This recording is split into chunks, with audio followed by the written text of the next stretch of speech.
Bonjour et bonne année 2025. Je vous retrouve aujourd'hui avec une petite vidéo pour vous présenter la nouvelle plaque magnétique ASA. Dans le matériel inclus avec la plaque, vous retrouvez deux aimants similaires à ceux présents avec la plaque à tamponner Pro ASA, ainsi qu'une règle magnétique flexible qui, elle, est protégée par un film plastique. Le recto de votre plaque, qui est en fait la partie blanche et la partie magnétique, donc qui va être utilisée avec les aimants et la règle magnétique. Au verso de votre plaque, vous allez retrouver une partie grise qui est en fait un tapis de coupe avec lequel vous allez pouvoir utiliser vos cutters et vos différents outils perforateurs. Vous allez également pouvoir maintenir vos papiers à l'aide des aimants roses. Leur puissance est suffisante que pour pouvoir travailler des deux côtés de votre plaque. Placez votre gabarit au centre de votre plaque, maintenez-le à l'aide de la règle flexible et puis soulevez-le délicatement afin d'y glisser vos photos. Et vous pouvez même maintenir vos photos en place en plaçant un aimant par-dessus. Il ne vous reste plus qu'à tracer votre forme en suivant les traits présents sur le gabarit. Une fois votre photo découpée, vous allez pouvoir très facilement la repositionner sous votre gabarit. Et vous la maintenez à l'aide de vos aimants. Vous allez pouvoir répéter l'opération avec la photo suivante.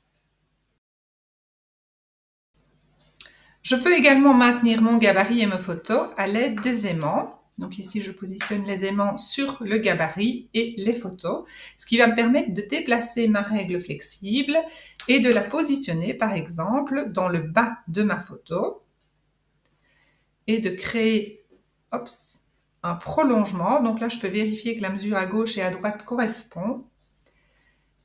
Et je sais aussi vérifier ici en voyant que je suis bien une parallèle. Et donc, je vais pouvoir créer un papier, une forme de papier qui va venir dans le prolongement de la photo du bas. Donc ici, maintenant, je vais pouvoir délicatement soulever l'ensemble, glisser mon papier.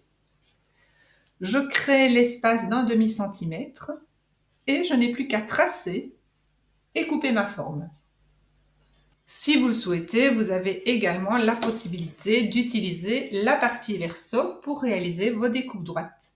Vu que tout est bien maintenu à l'aide de vos aimants, vous pouvez mobiliser votre plaque et positionner votre papier et réaliser les découpes de ce côté, donc du côté tapis de coupe.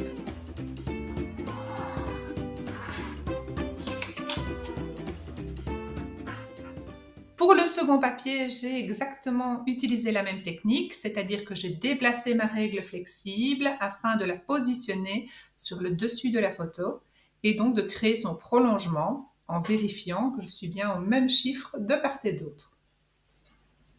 J'ai positionné ma page sur la plaque magnétique, le gabarit par-dessus et je fixe l'ensemble à l'aide de la règle magnétique et d'une paire d'aimants. Je vais maintenant pouvoir prendre chaque élément, placer de la colle et venir les placer sur ma composition en soulevant délicatement mon gabarit.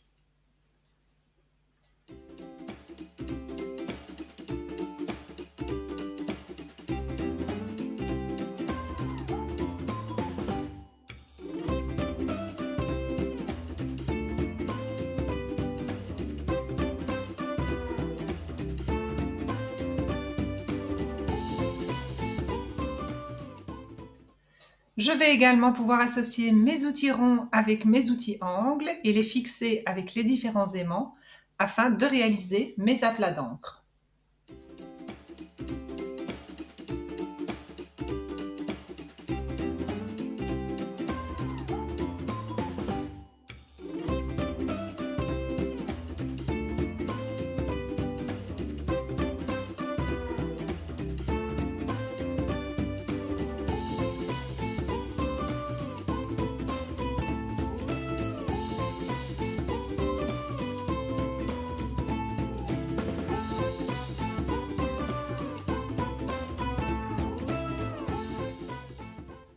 J'ai modifié la taille et l'emplacement de mes outils afin de créer l'ombre ici sur le dessus.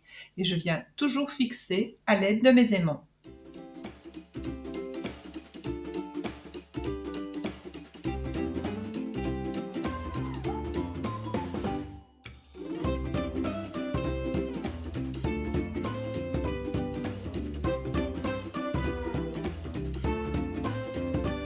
Je vais maintenant créer les aplats d'encre ici dans le bas de ma composition de la même manière. La plaque magnétique est très intéressante lorsque vous allez réaliser des travaux à l'aide de vos gabarits bordure et des gabarits texture fortement ajourés. Alors pour éviter de mettre de l'encre sur ma plaque magnétique, j'ai placé une feuille d'acétate par-dessus et je viens fixer cette feuille avec ma paire d'aimants.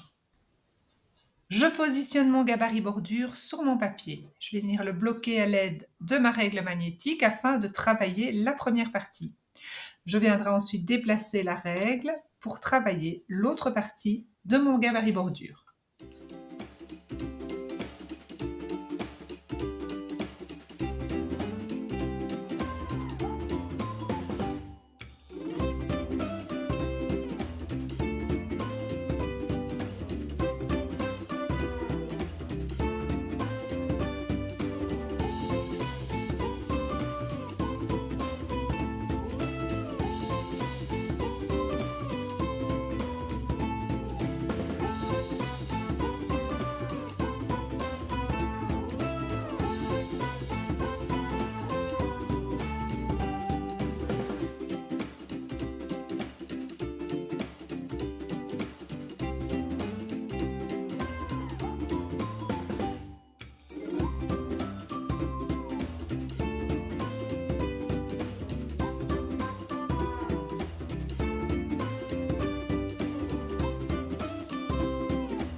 Utilisez la partie verso de votre plateforme magnétique afin de créer vos différents trous de perforation.